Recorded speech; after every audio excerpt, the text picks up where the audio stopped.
गेली 10 वर्षे कोल्हापुरातून प्रत्येक मार्गशीर्ष महिन्यात श्री दत्त जयंतीला कोल्हापूर ते श्री क्षेत्र अक्कलकोटपर्यंत श्री स्वामी समर्थ महाराजांच्या दर्शनासाठी श्री स्वामी समर्थ इच्छापूर्ती पदयात्रा भक्त मंडळ पायी जात आहे।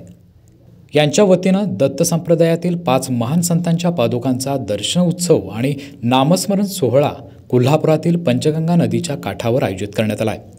यामध्ये अक्कलकोटचे श्री स्वामी समर्थ महाराज, शिर्डीचे श्री साईबाबा, शेगावचे श्री गजानन महाराज, धनकवाडीचे श्री शंकरबाबा महाराज आणि कोल्हापूरचे श्रीकृष्ण सरस्वती दत्त महाराज या 5 गुरूंच्या पादुकांचा समावेश आहे।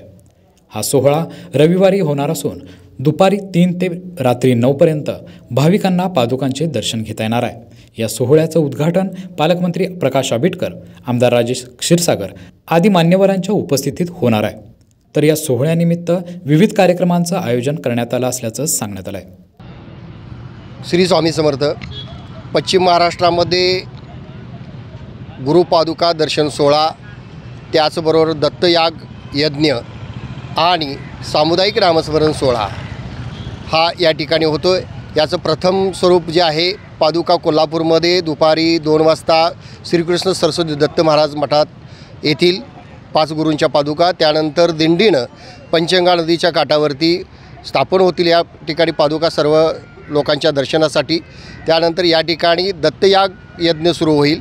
त्यानंतर दुपारी 4 वाजता भक्तिगीतांचा कार्यक्रम, 6 वाजता सर्व गुरुदेवतांची आरती होईल, त्यानंतर पंचगंगेची आरती होईल आणि त्यानंतर नामस्मरण सोहळा होईल। आणि इच्छापूर्ती पदयात्रेच्या वतीनं महाराष्ट्रातील चांगले सेवा ज्यांनी आध्यात्मिक कार्यात केलेले अशा 6 लोकांचा या ठिकाणी सन्मान केला जातो। त्या पद्धतीनं इच्छापूर्ती पदयात्रेच्या वतीनं अत्यंत काटेकोरपणे याचं नियोजन सुरू आहे।